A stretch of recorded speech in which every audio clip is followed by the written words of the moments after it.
नमस्कार मित्रों, सक्सेस वाले चैनल में एक बार पुनः आपका स्वागत है। जी हाँ, आज मैं अपने क्लास की शुरुआत एक मंत्र से करूंगा। वह मंत्र है ओम असतो मा सद्गमय तमो मा ज्योतिर्गमय। जी हाँ, आप सोच रहे होंगे कि इस मंत्र को मेरे पढ़ने का उद्देश्य क्या था। जी, आज हम लोग यह जो मंत्र है बृहदारण्यक उपनिषद से लिया गया मंत्र है। इसका तात्पर्य है कि असतो मा सद्गमय, मुझे असत्य से सत्य की ओर ले चलो, और तमसो मा ज्योतिर्गमय, मुझे अंधकार से प्रकाश की ओर ले चलो। तो आपके जहन में एक प्रश्न आ रहा होगा कि आखिर मुझे इस मंत्र के पढ़ने की आवश्यकता क्यों पड़ी। जी हाँ, यह प्रश्न आपका मैं सॉल्व करने जा रहा हूं।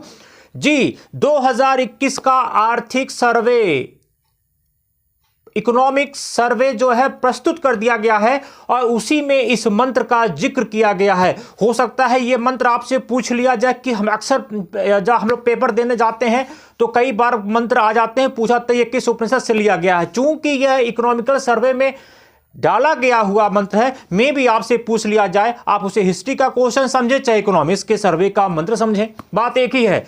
तो आज हम चर्चा करने जा रहे हैं आर्थिक सर्वेक्षण जो हमारा कल प्रेजेंट हुआ, उससे एग्जामिनेशन में किस किस प्रकार का प्रश्न पूछे जाते हैं, और ऐसे प्रश्न हमारे गलत नहीं होने चाहिए क्योंकि हमारा टारगेट है 160-75% प्लस। जी हाँ, आइए चर्चा करते हैं। 160 जब मैं बोलूं तो हिंदी और जीएस मिला के, तो एक कल जो सर्वेक्षण प्रस्तुत हुआ उसको किसने लॉन्च किया, ये वह आर्थिक सर्वेक्षण किसने लॉन्च किया या किसने बनाया है। तो चीफ जो इकोनॉमिक एडवाइजर हैं, आर्थिक सलाहकार कृष्णमूर्ति सुब्रमण्यम। थोड़ा सा आप लोगों को छोटा दिख रहा होगा, आज के लिए क्षमा चाहता हूं, कल से मैं इस पर दूरी बनाऊं, कल से इसमें मैं सुधार करूंगा। अगर आपसे पूछा गया कि किसने तैयार किया था आर्थिक सर्वेक्षण, तो आपका आंसर क्या होगा? कृष्णमूर्ति सुब्रमण्यम। ओके, अब इसमें है क्या? सबसे ज्यादा महत्वपूर्ण इसका कवर पेज है। इसका कवर पेज एक संदेश देना चाहता है, उस संदेश से हो सकता है आयोग क्वेश्चन बना ही ले। मित्रों आइए देखते हैं। यह आपको एक नाव है, यह तराजू है। क्या है? तराजू, जिस पे आप लोग सामान तौलते हैं, और यहां भी एक तराजू है जिस पे आप लोग सामान तौलते हैं। ठीक, इस तराजू हम लोग देखते हैं, ये तराजू इस तराजू की अपेक्षा नीचा झुका है। इसके नीचे झुके होने का मतलब है कि इस तराजू का पलड़ा भारी है। अगर हम इस तराजू को नाम दे दें, बी नाम दे दें सपोज दैट, और इस तराजू को नाम ए दे दें, तो इसका मतलब ए की अपेक्षा बी का पलड़ा क्या है? भारी है, यानी ये ज्यादा वजनदार है, मजबूत है। इसका तराजू में यही होता है। ठीक है ना। अब देखिए ए में क्या है? ए में क्या हुआ है? इकोनॉमी है, हेल्थ है, लिव्स है, जीवन, लाइफ्स है, यार इसको बोला गया है रिस्क। यहां आप लोग देख रहे होंगे, इसको क्या बोला गया है? रिस्क है ये। अगर नहीं क्लियर, अब जो यह पलड़ा क्या है? थोड़ा ऊंचा है। अब यह दूसरे तराजू पे अगर हम आए तो दूसरे तराजू जिसका पलड़ा भारी है उसको नाम दिया गया है अपॉर्चुनिटीज, यानी अवसर। यहां क्या है? रिस्क है। अगर आपसे एग्जामिनेशन में क्वेश्चन पूछेगा तो बोलेगा कि तराजुओं का संदेश क्या था, तो तराजू का संदेश क्या था? एक तराजू का संदेश रिस्क था, दूसरे तराजू का संदेश था अपॉर्चुनिटीज, यानी अवसर। इस अपॉर्चुनिटीज में क्या हुआ? उसमें कहा गया है कि हमने रिफॉर्म किया है, काफी सुधार किया है, इंफ्रास्ट्रक्चर रिफॉर्म हुआ है, और आत्मनिर्भर भारत की ओर भारत आगे बढ़ा है। और वैक्सीन, जिसको आप छोड़ नहीं सकते। अगर पूछा गया कि अपॉर्चुनिटीज में, अवसर में क्या था, तो आप कहेंगे रिफॉर्म था, इंफ्रास्ट्रक्चर था, आत्मनिर्भर भारत था और वैक्सीनेशन था, यानी कि वैक्सीन था। ये अपॉर्चुनिटीज को दिखाया गया है। और कवर पेज का दूसरा सबसे इंटरेस्टेड क्या था कि 4 लोगों के बीच में, ये 4 अंक आपको याद करने हैं, 4 लोगों के बीच में भारत का नक्शा बना हुआ था। 4 लोगों के बीच में भारत का ये नक्शा बना हुआ था। और दूसरा, इसमें हमारी अर्थव्यवस्था कैसी जा रही है? हमारी अर्थव्यवस्था जो है वी शेप आकार की जा रही है।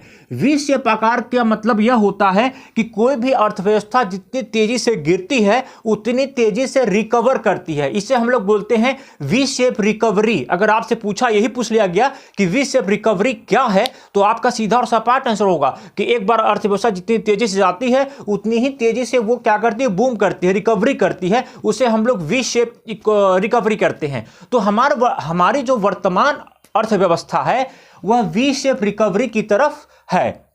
यहां तक आई होप कि सबको समझ में आ गया होगा। क्योंकि थोड़ा सा ये बड़ा बोरिंग टॉपिक होता है, आर्थिक सर्वेक्षण कोई पढ़ना नहीं चाहता है, लेकिन आपको पढ़ना पड़ेगा। क्यों पढ़ना पड़ेगा? क्योंकि आपको 75% प्लस क्वेश्चन सॉल्व करना है। अगर वो इकोनॉमिक सर्वे से आता है, बजट से आता है, ऐसे क्वेश्चन ट्रेडिशनल करंट इकोनॉमिक्स में आते हैं, उसको आपको सॉल्व करना पड़ेगा। अगर आप ऐसे क्वेश्चन छोड़ देंगे तो सपना वो पूरा नहीं हो पाएगा जिसको लेके आपने प्रण किया है मेरे साथ चलने का। जी आगे देखते हैं। 2021 में कह रहा है कि जो आर्थिक ग्रोथ रेट है, 2021 की बात मैं कर रहा हूं, 2021 में आर्थिक ग्रोथ रेट को बताया गया है 7.8%, 7.8%। 2022 में यह आर्थिक ग्रोथ अनुमान किया गया है कि 11% होगा, 11%। यानी कि अगर आपसे एग्जाम से पूछा सकता है कि 2021 का आर्थिक ग्रोथ रेट क्या है इकोनॉमिक सर्वे के अनुसार से, आपका आंसर होगा 7.8। आर्थिक ग्रोथ रेट क्या है 2022 में, तो आपका आंसर होगा 11%। फिर 2022 में जो नॉमिनल जीडीपी है, नॉमिनल जीडीपी के बारे में हम लोग आगे चर्चा कर लेंगे, वह 15.4% है। जो 2022 का नॉमिनल जीडीपी है वो 15.4 है।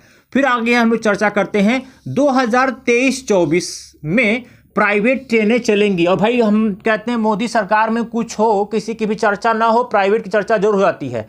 तो कहने का मतलब है कि 2023-24 से पुनः प्राइवेट ट्रेनों का संचालन स्टार्ट हो जाएगा।